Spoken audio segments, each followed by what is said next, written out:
You're listening to the Real Estate Runway podcast, powered by Quattro Capital, where we are all about alternative business and investment strategies to help you amplify life and maximize wealth. Here's your host, the recovering engineer turned multifamily investor, Chad Sutton.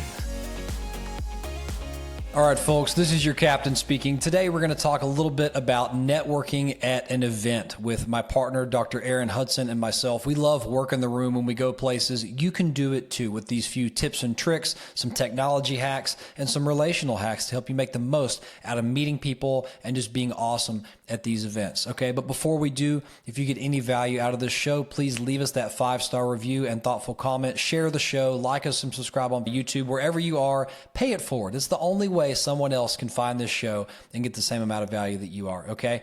If you want to send us a topic, we'd love to hear from you. Podcast at thequattroway.com. And if you want to apply to be on the show, thequattroway.com/podcast. I'd love to host you on the show and talk about your life experience and what you're doing to build generational wealth in the world of real estate. So without further ado, let's hop right into the episode. Here is Erin and myself. Rock on. All right. Real Estate Runway family, welcome to another episode of the Real Estate Runway podcast, Quattro Roundtable Edition. I'm joined today with the beautiful, the amazing, the energetic Dr. Erin Hudson. Good to have you back on. How are you doing? Oh, good. You're going to make me blush. Thanks for all the compliments. That's super nice of you, partner. Absolutely. Always just trying to keep up. So listen, one thing Erin and I are pretty good at, we think so anyway, is working the room at a conference, like a conference or a gathering. When you're in a room with all sorts of people, and maybe you're the smallest fish in the room, or maybe you're the biggest. I don't know. It's easy to work the room when you're the biggest, but when you're coming into a room, you don't know all the people there. Maybe you have some reputation. We're going to talk today about just how to work the room. How do you position yourself as an authority? How do you identify that if you're in a room of 50 people, you can't build a meaningful relationship with all 50. You got to pick out the top 5 maybe. And okay, if I walk away with 5 meaningful connections who we can actually help each other, then it's a success. So how do you find those people? How do you work the room? Stuff like that, right? So Erin, let's get right into it. And well, remind me before we're done, is I also have some nerdy techniques of how to exchange contact information with a snap that doesn't require a tech moment and a business card exchange and all that kind of stuff. But when you go to a conference or a gathering or whatever, let's talk first about how do you prepare for it? Like, how do you do any sort of research, or do you how do you get in your mind, like, what am I going to accomplish at this place to start out? Yeah. So 2 things. First and foremost, Chad just told you, if you stick to the end, he's going to give you the goods so that you can get a little more techie and with ease share your contact information. So you better stay tuned because it's good and we don't want you leaving too soon. I would say when I go to a conference, I am not one that gets on the Hoova app and does all this research about who's all going to be there, because I'm the one that just likes to let things flow and go the way they're supposed to work out. But I will share with you a couple things that I naturally just embody. Like, I'm a pretty happy person. I've got a pretty good amount of spunk. I'm pretty bold. I like to come and bring me energy. So I think first and foremost, if you'll go to a conference or you're in a place in space, one of the most important things that you can do is to actually smile. Because if you look around a room and you walk in there, I think you would be shocked when you're cognizant of who is really smiling and who is just standing there and is not looking so approachable. You always, number one, want to be approachable. So you want to keep that smile on your face. But at the same time, when you're walking in the room, I always think to myself, I want to raise the vibration of this room. And how can I best raise the vibration? It's by bringing the smile, right? A smile just says a million things. It makes you approachable. It tells others that you're confident, that you're fun, that you have good energy and aura about you. And who doesn't want that? Would you not agree, Chad? The smile is like so uber important. I couldn't agree more. And I think it's BYOE. I'm stealing this from a workout instructor on Peloton. Bring your own energy, right? You can't go into a room. Like, I'm going to give you, if you're watching me on YouTube, look at this. If not, I'm going to describe what I'm doing. But Erin, who would you rather talk with? This person right here or this person right here who's got, so what I did there was I slumped my shoulders forward and I put a little bit of a just neutral face on. I wasn't frowning. I just wasn't happy. And this kind of says, okay, I'm timid to be here. Maybe I'm not so approachable and I might bite you if you get too close. But if you throw your shoulders back, poke that chest up at least a degree or two, and just put a smile on, you'd be surprised how many people are actually going to be like, oh, wow, I could probably approach that person. Because when you're in a room, you're trying to decide, hey, who do I need to approach and who's even approachable? Because the last thing you want to do is walk up and just get like bit by somebody who you try to go talk to. Does that make sense? Yeah. And here's the other thing I like to, and think about it this way. If somebody had a smile on their face and they had no teeth, I still would want to talk to them because of the smile that they are exuding and the great energy versus somebody that's timid and the way that Chad just described. The other thing that you can really do that's super important is a lot of times when we go to these conferences, we tend to get in a little circle. Almost imagine it's a little bit cliquey. Be the person that opens the circle up and steps back a little bit so that you are inviting for somebody else to come in and be a part of your circle. That's inclusive and it makes people feel wanted, important, and special. And who does not want to feel important, wanted, and special, right? We're dropping some tips here. I hope you're taking notes. Yeah, I was actually going to put that. I use that trick too. And there's nothing worse than just think about the rugby game, right? When you have a big circle of people and you're trying to get someone to pounce in there and get the ball, it's hard. You got to fight your way in. And so what she's saying there is, look, I take it a step further a lot of times. Like if I'm having a conversation, I usually step a little bit 45-degree angle back, just 1 foot out of the circle. And I just every now and then peer around and see who's walking by. And sometimes somebody will get close and they'll look at you and maybe meet your smile with a smile. And they might look at your group and you can tell pretty quickly, okay, are they just walking by or do they maybe want to join your circle? Invite them in. Say, hey, yeah, by the way, like sometimes I'll respond to the person I'm talking to and also look at the new person coming by. Say, hey, why don't you join us? And you never know who you just brought in. It could be one of these people you really want to talk to in the room, but you just positioned yourself as welcome, opening, and caring about that person's well-being in the room. So I think that's 100%. A fantastic one. Yeah. I love it. Okay, ready for the next one? Let's do it. He who asks the most powerful questions wins. If you take note, you'll go to some conferences and notice that there's sometimes people that just want to be braggadocious and want to talk about all their accolades and things that they've done and how they're the number one, right? Who wants to be around that? That's pompous and braggadocious. And it clearly, to me, it leaves a really bad taste in my mouth. You know why?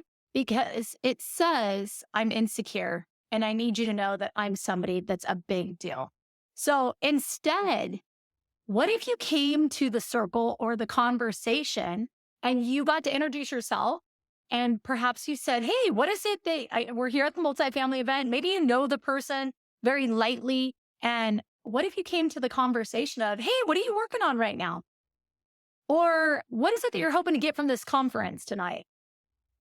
Do you see how if you just open up the conversation, people want to know that you care. And so don't make it about you, make it about the other people. Ask inquisitive questions to help you to learn what it is that's important to them or that they're working on. And then one other question is, what is it? Is there anything in particular that maybe I could help connect you with that would help you move your needle forward? Why? Because all those things tell you that you're not a person that's all about me. It's really, how can I help you? What do you think on that, Chad? Yeah. And Erin, we talk about this all the time. Every person has this little antenna that comes out of their head and it only picks up one station. And it's called WIFM. It's what's in it for me. So if you come up to someone and you're just talking about yourself, that's great if they asked you about yourself. But if it's better just to help them realize, how can this person help me? That's what they're thinking. You have literally 5 seconds. I think it's 5 seconds to make an impression of, okay, I'm either going to tune this guy out and try to get out of this conversation, or I'm going to try to lean in and learn more about this person. And if you can figure out how to ask one of those questions where that gets them talking and they're like, okay, let me share what I care about him knowing about or her knowing about. And that's how they can get themselves to, how can this person help me? Another question, notice the form of question Erin was asking, right? It's what questions, it's how questions, it's who questions. Those are open-ended. They cannot be answered with a yes or a no, right? And that's by design. Because if you ask an open-ended question, something with a what, a how, a who, try to avoid why, because sometimes why could be accusatory in the wrong situation. But how, what, and who, think what she just said. What are you hoping to get out of the conference tonight? Who might I be able to introduce you to in this room if you're maybe someone who knows a lot of people in the room who can help you figure out what you need out of the room? Things like that. It gets them talking. It's not a one-word answer. And then guess what? If you're a decent conversationalist, you listen just a little bit. The most important power is listening. And what do you think you'll garner after getting them to talk for 20, 30, 40 seconds, right? You're probably going to have a lot of information to then ask a follow-on question or provide some value, and boom, you stick in their mind. I love it. I love it. Listen, I'll tell you this much too. So let's just say that you're at this conference, and I'll give you one more tip actually about conference. Sometimes you'll walk in and there'll be a big group of people that maybe you're in the circle and the circle starts growing larger and larger. And I've been in circles where all of a sudden there's 10 people. I'll come in and I call myself the disruptor, but like a good disruptor. Like sometimes it'll be just like low energy. And so I'll just come to the circle and be like, hey, how's everyone doing? And everyone's good. And then I'm like, listen, I want to honor your time, but I'm dying to know what it is that you came to this conference for. Meaning, what is it? Depending on if it's multifamily or whatnot, I'll straight up say, hey, let's like do a little speed date. Everyone share your name and what is it that you're looking for? Are you looking for deals? Are you looking for money? Are you looking to sponsor a deal? And so everybody, like 60 seconds, everybody does a quick little intro and we all walk away feeling like we got a little bit of information on how perhaps we can help connect that person with what it is that they desire. I gave a couple examples, but depending on what kind of conference, and could you imagine if you were the connector and the value that you just brought to that circle or to that individual, now you become top of mind to them because you truly cared to go out on a limb to help them get what they were in need of. Does that make sense, guys? I hope you're hearing. It makes you like a connector, just like she said, right? It's fantastic. Right. Yeah. That's a good one. And so, sorry, do you have another tip, Erin? I'm just going to give one more. Yeah. So let's say that you walk away from, and we're going to touch on how you can stand out and stay front of mind and memorable here shortly. But another really great tip, you do not have to meet everybody. As a matter of fact, if you go to a conference, please do not be that person that opens up your business cards and start handing them out to people that you have not even met. It's leaves a bad taste in your mouth when somebody's walking around and just passing all these business cards. Let's be honest. I've got a right pocket and a left pocket. If I had a great conversation with you and I feel, man, I would love to have another conversation round 2 with that person, I'll stick them in my right back pocket. If I'm like, oh, geez, it was that guy that just went and started passing out cards everywhere, he goes in the left pocket, right? You still want to be honorary, right? Anyhow, what I was going to share with you as a follow-up, just like Chad said, what if you go home with 5 pivotal people that you met at whatever conference you may be at? Imagine if you were to then go home, and they always say fortune is in the follow-up. Imagine if you went home and all of a sudden you created either an audio video or an actual visual video and you sent it over to them and it said something like this. Hey, listen, it was such an honor to meet you at AMBC conference. I loved hearing about you and how family oriented you are and that you're on a mission to change 10,000 women's lives. I could totally get behind that. Let's jump on a Zoom call. I'd love to talk shop. I'd love to learn how I can help you with your mission and what it is that you are wanting to do this year. All right, book a link, book below. Grab a spot on my calendar. Let's talk shop. Y'all see that? Imagine if somebody sent something like that to you. You're like, oh, I like the energy of that person. I love that she heard about and truly listened about what it is that makes me tick as a person. Oh my gosh, I want to get on another call with her. Like for sure, for sure. And you become front of mind. And somebody that is like-minded that perhaps the other might want to consider doing more things with. So that was a tip I had for you. That WIFM signal just keeps getting stronger as you do that, folks. Yeah. And little tech tip here, right? So how does she do this? You know, and by the way, if you meet Erin at a conference and you see her put your card in your left pocket, you now know what that means. So,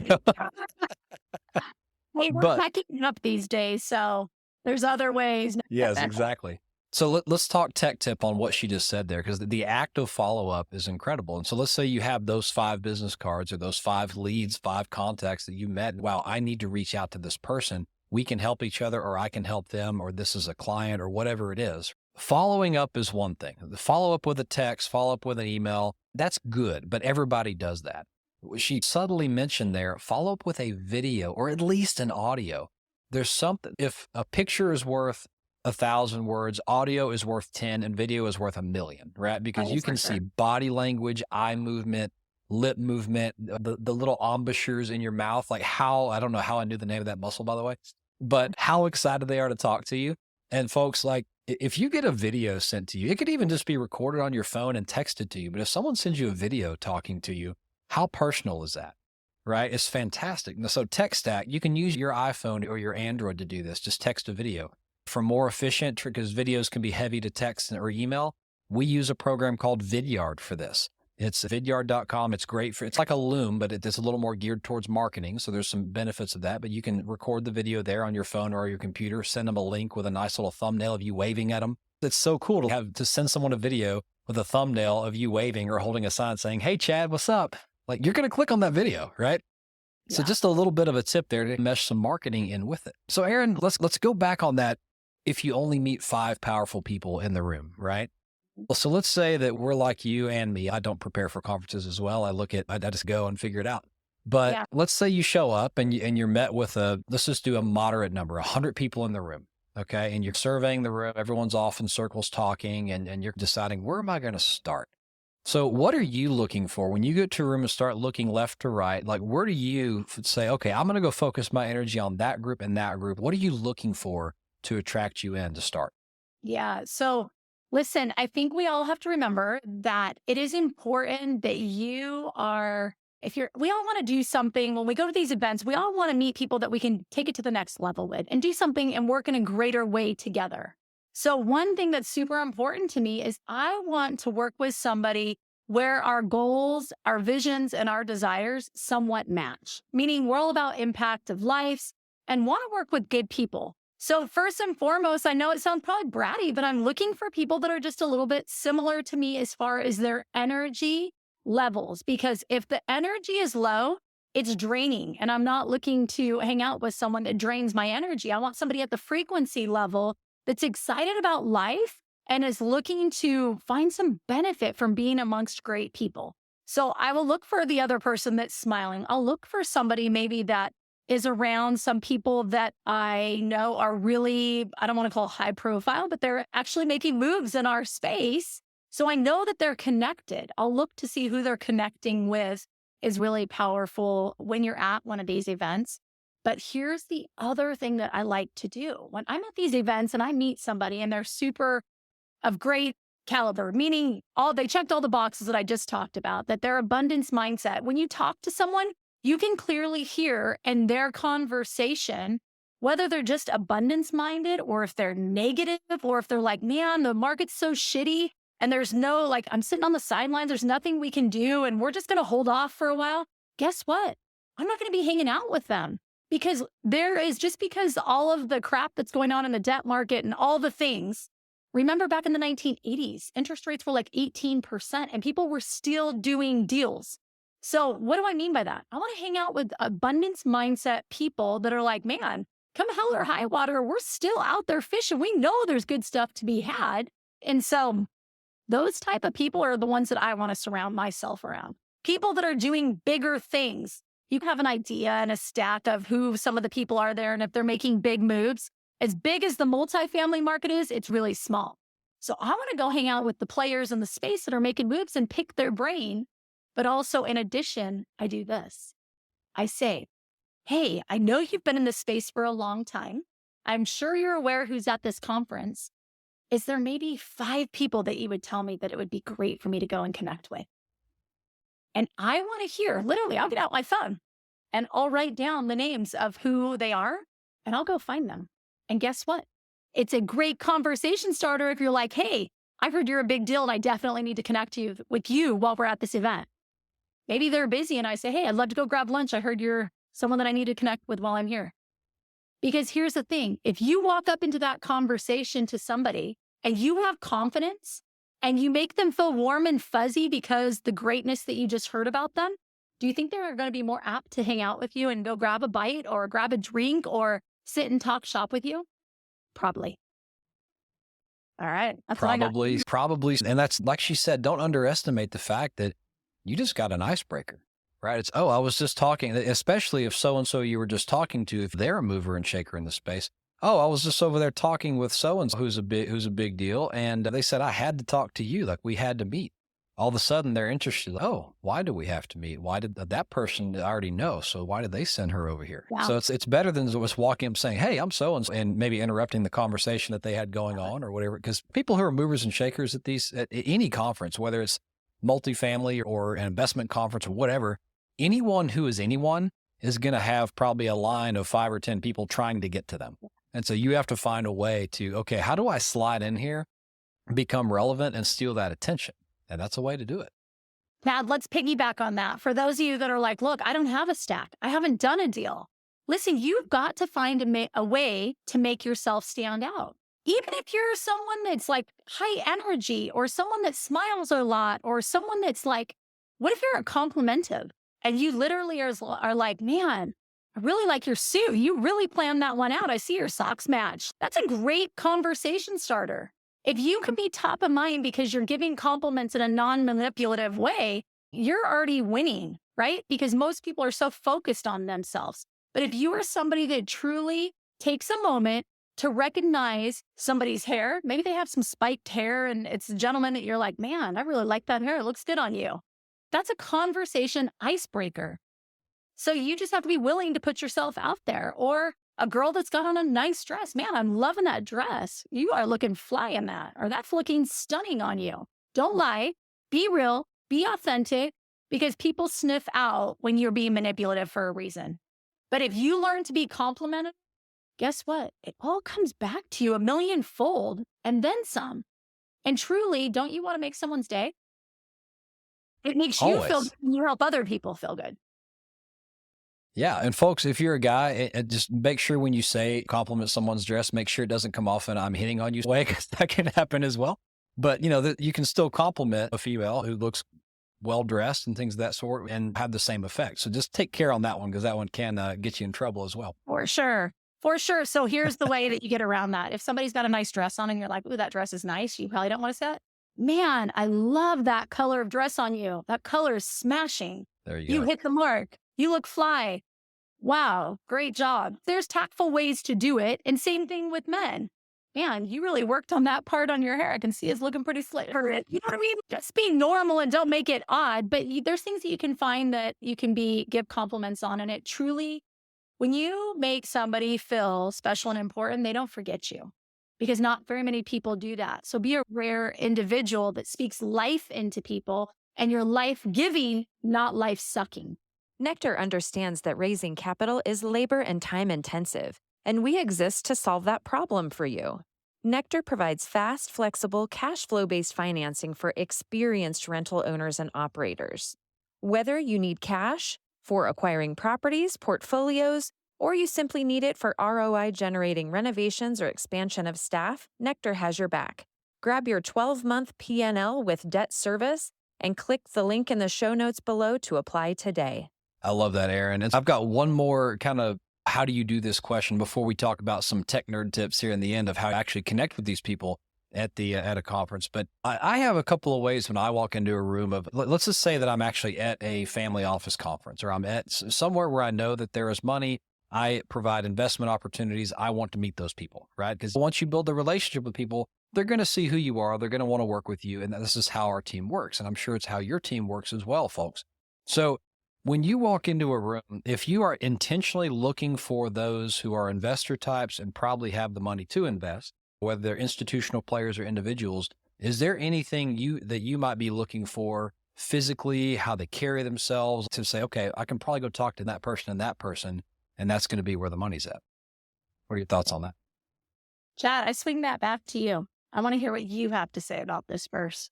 Absolutely. And I love that one as well. So when I walk into a room, I'm looking for detail, right? And one thing is body language, because rarely do you find someone who's either controlling a lot of money or financially well off who has got poor posture. And that does happen, but rarely does it have that they have poor posture. They have this sad look on their face. You're looking for good energy, just like she mentioned in the beginning, but you can also be broke as hell and have good energy, right? That's step one. Step two is, I'm looking at how they're dressed. And when I'm looking at how they're dressed, I'm not necessarily saying, okay, he's probably got a Giorgio Armani suit on. Like we can all look good in a suit, right? Or a dress or whatever it is. I'm looking at their shoes. I'm looking at what's on their fingers. I'm looking at their watch. I'm looking at their glasses. Because all those little accessories, people who have a lot will spend a lot on those little things just because they can and they feel nice, right? Most of the time. This isn't everybody, but you can pick out the difference in a guy who's got a nice black suit on, but if you look at his shoes and his watch, okay, he's wearing a Rolex and he's got on some, I'm trying to think of a top name brand of shoes, but something that you clearly see costs more than $69.95 at Foot Locker. So I'm looking at details from that perspective. Glasses, there are designer style glasses that can cost upwards of $5,000 to $10,000 for a pair of frames. You can identify them if you look close enough, right? You're not talking about brand, but you can just look at craftsmanship of things that they have on. So that's the physical appearance. And then interestingly enough, I find that the true wealth in the room, unless they're known, unless they're broadcasted, they're probably not going to be surrounded by 50 people because those people like to be low profile. They don't want you to know what they've got, right? Because, oh my gosh, as soon as you have money, any of you can speak from experience, people want things from you all the time. And so look for someone who might be in a small group with those profiles we just talked about, or maybe even, they probably won't be by themselves, but they might be with a mismatched date, right? So I've seen a lot of this where it's like there's let's just say 60 something with a 30 something that it could be his daughter, fair, but a lot of times you'll see mismatch in stature.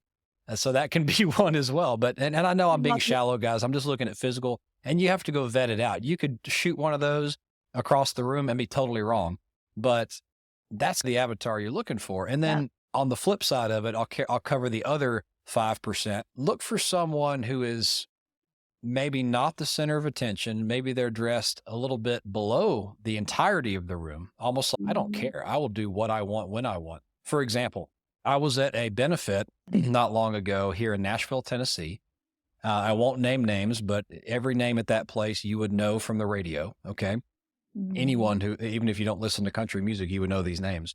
And you go to a place like that and everyone's dressed exactly how they want to be. If you see one of those people out in public, they're not going to look like the most slick fly thing you've ever seen because they don't want to draw attention. It's just the opposite. So then it comes into recognition of the person, but also recognizing he might be wearing a t-shirt where the everyone else is dressed at least in business casual, something like that. So look for mismatch in stature and look for details. And that a lot of times that's how I start the targeting. And then you can go have a conversation from there. So good. But so good. follow on. Then don't go make an ass out of yourself and say, hey, I know you have a lot of money. You want to be my friend, right? The next thing you're going to do there is, and there's a great book on this. Who wrote it? A guy named Orrin Claff. I think it's called Flip the Script. But one of the things you have to do very quickly, so you've identified the person you think, you go over to that person. The first thing you have to do, because I remember I said 5 seconds, you get 5 seconds and maybe 3 in someone like this's case to figure out, okay, am I going to write this person off as just another groupie, so to speak, or is this person going to be necessary and worthy of my time, right? You have to figure out how to achieve status alignment immediately, right? And so that could look something like this. Let's say that, and maybe you have done some research in this point, that a music professional is going to be at this event, okay? And you can't go up to that person and say, hey, I really loved your album that you released back in 1980 or something like that. Like all of a sudden you just de-elevated yourself from his status down to groupie effectively. So how do you status align? Well, maybe you say something to the effect, because let's say it's a guitar enthusiast. Let's say we're talking about Vince Gill, right? We know the guy owns like 500 guitars.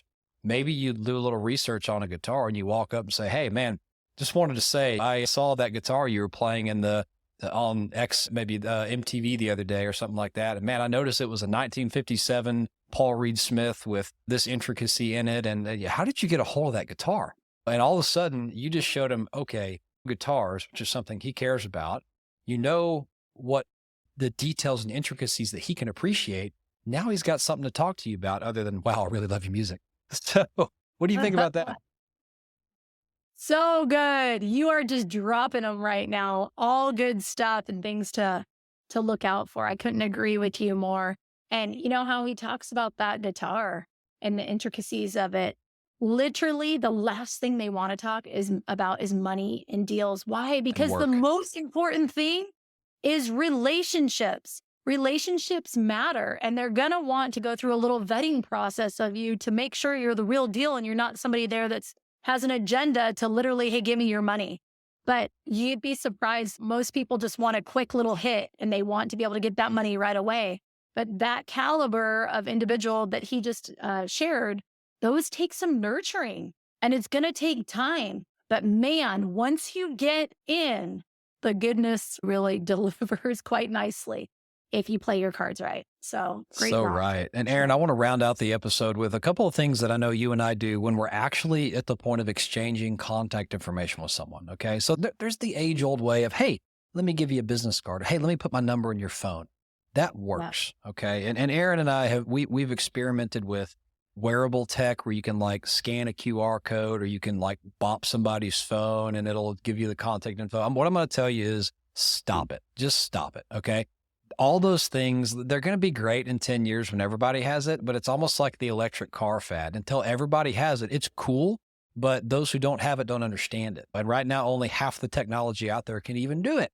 So what Erin and I have come up with, I'm going to talk about the tech side, and Erin, you talk about the importance of the picture, because that was your idea and like how they remember you. But what I have done is, everyone pull out your iPhone with me right now, okay? What you're going to do, I'm just going to give you a tech solution. In your iPhone, go to the settings app, pull down, and a search bar will appear. Type the word text, T-E-X-T. Sorry, I just got a call. Let me ignore it. T-E-X-T. And you'll see something with a little gear next to it called text replacement. Click on that, okay? Then you're going to, at the very top, there's something called text replacement. Click that window and click the add button, the plus in the top right. So what you're going to do, you need to have you a digital business card. So once you have, and I'll talk about that in a minute, but once you have that digital business card, you're going to have a link to it, a link you can give people. And that's, if you had a QR code to scan, that's what it's going to open said link and take you to your thing, right? So the phrase is going to be, it says phrase and shortcut. The phrase, you're going to put that link right there. And shortcut, put something that you can type very easily, like 1, 2, maybe 3, more than one letter, maybe 2 or 3 letters. I use the word LINQ for link, okay? And that's a brand. It's a type thing that I use. And then once you do that, hit save, okay? Now, I want you to do something really cool. Just go to your text messages, hit compose, open a new text. And first, when you're meeting somebody, don't say, give me your business card. Don't say, bop my thingamaboober and get your scan my thingamaboober. Like, it's just annoying and you have a tech moment. Just say, hey, what's your number real quick? I'm going to text you my info. And then you type in their number real quick. I promise you, this takes a lot less time than scanning someone's QR code and getting that figured out and then showing them what buttons to push to save it. It's so annoying. And then what you're going to do is you're going to hit the camera button. You're going to come over here. You're going to take a selfie with that person. Oh, look, I meet a lot of people. Now I know who you are. You know who I am. And then guess what you're going to do? You're going to go into the text message compose area and you're going to type, what did we just create? LINQ. And what that's going to do is automatically insert your link to your auto business card right there. You hit send, and guess what you've done? You've now created something in their recent text with a picture of you.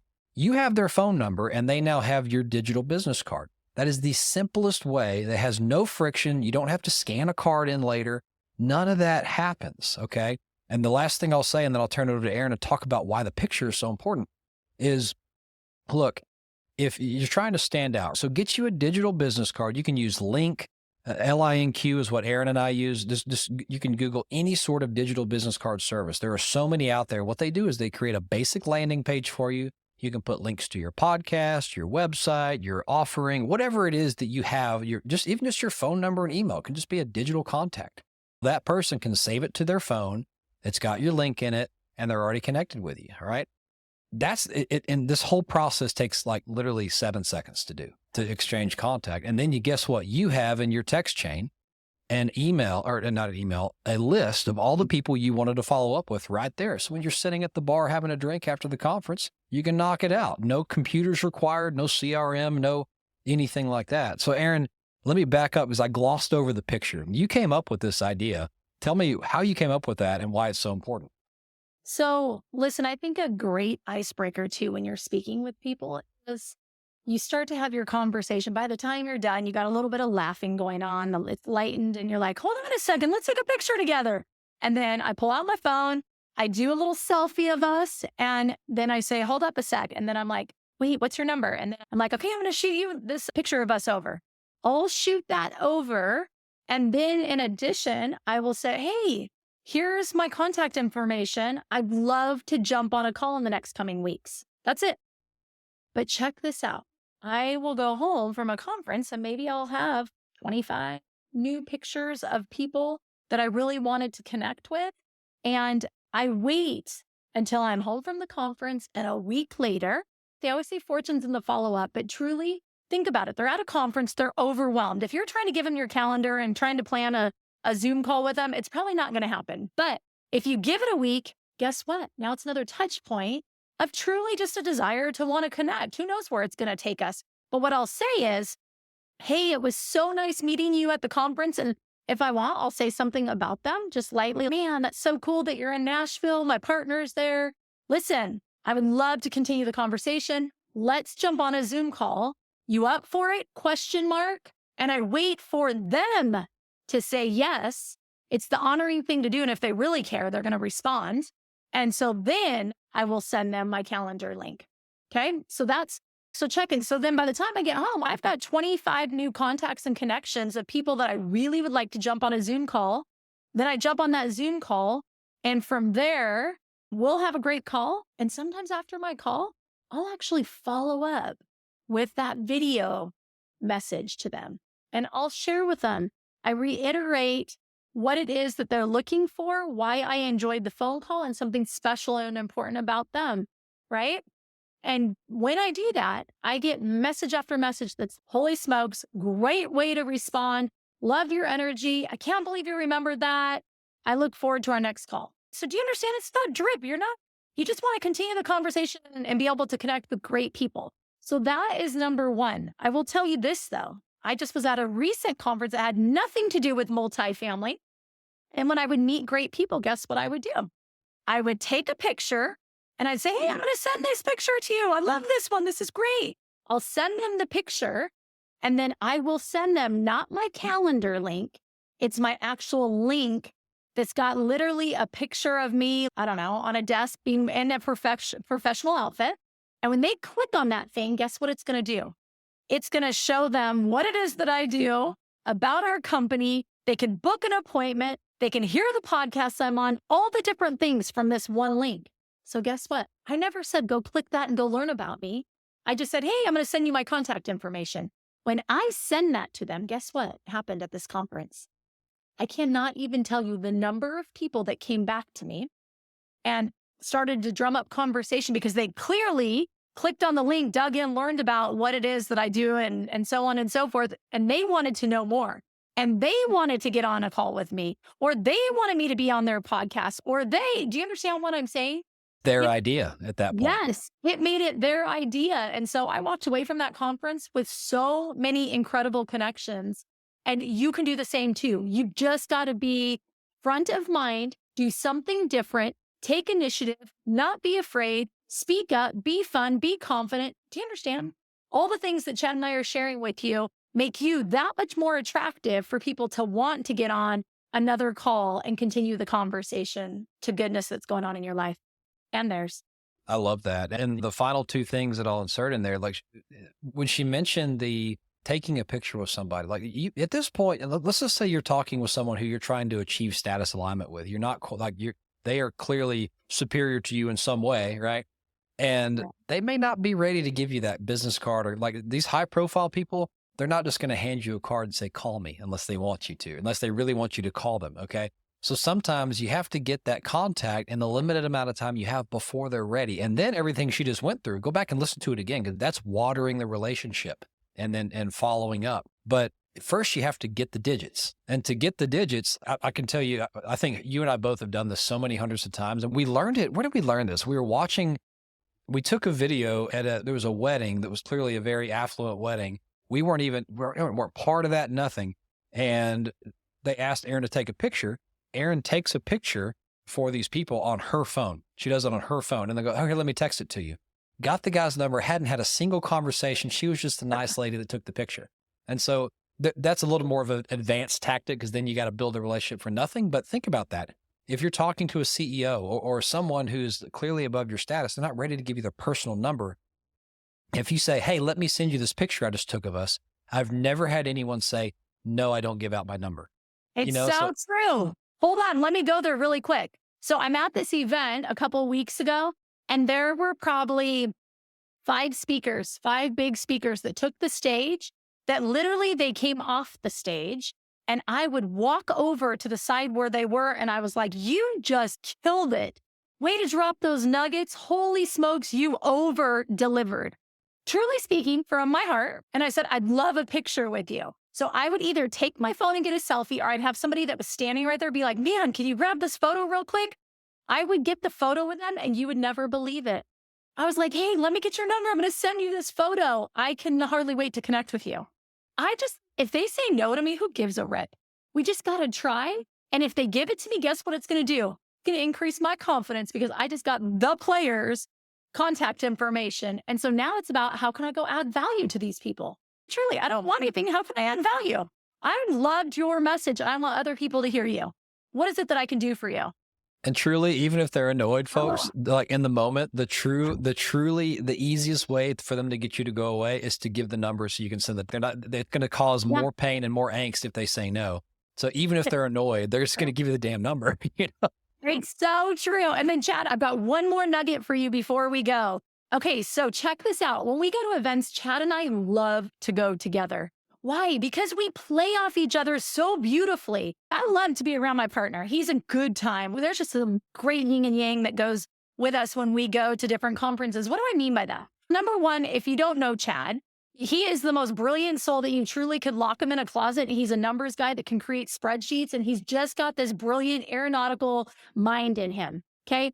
But he also has a great social side to him. And for those of you that know me or don't know me, I'm just like a little bit loud. I'm a little bit bold. I'm high on life, and I'm not everybody's cup of tea, and that's okay.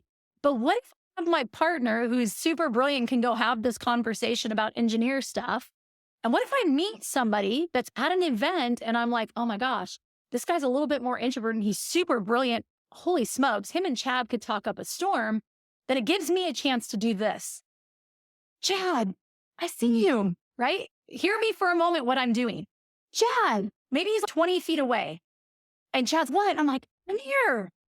Number one, everybody that's around us is like, what's going on? Why is this girl so exciting? And so they're watching all of this unfold. And I'm like, come here, I got someone I want to introduce you to. So he comes over. Then I introduce. Nobody liked the guy. But now I'm like, hold on a second. We're going to really smother this on, because once I introduce him to Chad and Chad speaks his language, the party's on. So are you understanding what I'm saying? And vice versa. If Chad meets somebody that speaks more of my language, what does he do? He's just like straight up, Erin, come here. I got to introduce you to someone. Either he'll come and take me away from who I'm talking to at the right moment, and he'll take me over to go meet that person. So do you understand, if you go to these conferences with a friend or somebody where you guys can play off each other, it is so much more fun. And then at the end of the night, what do we get to do? We'll go have a cocktail and we'll debrief about the excitement of the night and who spoke to us and who we really want to reconnect with, and so on and so forth. Really try it on for size. You'll be shocked about the goodness and the fruit that comes from it. It's a lot better to do that, folks, because look, there's nothing harder than when you start off in a room and you don't nobody there, getting the courage to break the ice and bust into the first group. Because like people notice if you're standing there by yourself for too long. So it's like you always have a wingman, so to speak, or a wing woman. And I love what you're saying there. And folks, if you can take your whole team to a conference, if you have a team, anyone who's a face of your team, it's so powerful when you can take everyone there. Oh, I had one thing I wanted to tack on, and then I think we probably have hit this one pretty hard, Erin. Going back to when we were gathering information, right? The biggest thing, and Erin's mentioned this numerous times, if you can remember something that y'all talked about, especially if it was something that was important to them, maybe they love philanthropy, maybe they just got back from Tahiti with their spouse and it was amazing and they couldn't quit talking about it. Whatever it is, if you can remember one or two things, especially if you can remember spouse and kids' names, right? That's pretty crazy if they talk about them. But you all have a great little CRM in your hand. It's called a phone, okay? And when you save that contact, and let's say you get their number, create a contact that has their first and last name, every phone known to man has a little notes section. And all you have to do is just open that contact, go down there and type a few little tidbits about your conversation. That's all. It doesn't have to be a fancy CRM. Just that way, when I go to follow up with them, I can quickly hit info on their contact. I can say, okay, they just got done back from Tahiti. They were celebrating their 25th wedding anniversary. They were super excited, and they had this plan that they were going to go do. And man, if you can be like, yeah, when you follow up, hey, I hope the thing y'all were going to go do went really well. They know you listened. They know you care. And it's not just, hey, I want to talk to you for business or something like that. So I think that's the last one I've got in my head, Erin. I love it. You see the difference? So he does that in his little CRM, not me. You know what I do? I go and save them in my contacts and I put a little under their name. I'll put something about them that makes me remember. Something that's just quick. Same difference. Yeah. Anyways, it's good stuff, guys. I hope you got some of the nuggets and you put them into play and you find Chad and I and you circle back around and you say, hey, listen, I tried that. It worked brilliantly. I had success. Thank you for the nugget. And be sure to share this with someone else who needs to hear what we shared today. Yes, folks, pay it forward. The only way to get this episode in front of more people like you is for you to share it, for you to leave things in the comments. And look, if you get a nugget out of this that you use and it worked well, write us a comment about it. I'd love to hear about it. We read those and we want to know that this episode, which was requested, by the way, is valuable for you. So Erin, thanks for coming on. Thanks for sharing all the nuggets. This is truly an art and you can all learn it too. All right. See you guys. Have a good one. Love you all. Bye now. Do you manage multiple legal entities? Is your data scattered across various unsecure systems? Is your team spending too much time on manual processes? Do you struggle to meet reporting deadlines? Simplify entity management and compliance with Entity Keeper. Entity Keeper helps easily manage entities, build and maintain complex organizational charts, and track filing deadlines, all in one secure, cloud-based platform. And with automated alerts and centralized document storage, you'll stay 2 steps ahead of compliance deadlines. Click the link in the show notes to learn more and book a demo. Well, folks, I hope you found that informative. I hope you got some tips and tricks that you can use the next time you're in a room and needing to network or meet people, things of that sort. We do this all the time. It's a lot of fun. And honestly, just be yourself. Just use some of these technology hacks, use some of these relational hacks, and you'll do just fine. So, folks, loved being here with you today. This has been another episode of the Real Estate Runway Podcast, Quattro Roundtable Edition. Again, pay it forward. Leave us that review, thoughtful comment. Share the show. It's the only way to pay it forward and get this to someone like you. So without further ado, we'll close the show here. This has been another episode of the Real Estate Runway Podcast. Until next time, over and out, folks. We hope this episode was insightful and brought value to your day. If so, please be awesome and leave us a 5-star review. Find out how Team Quattro can help you at thequattroway.com. Until next time, this is the Real Estate Runway Podcast.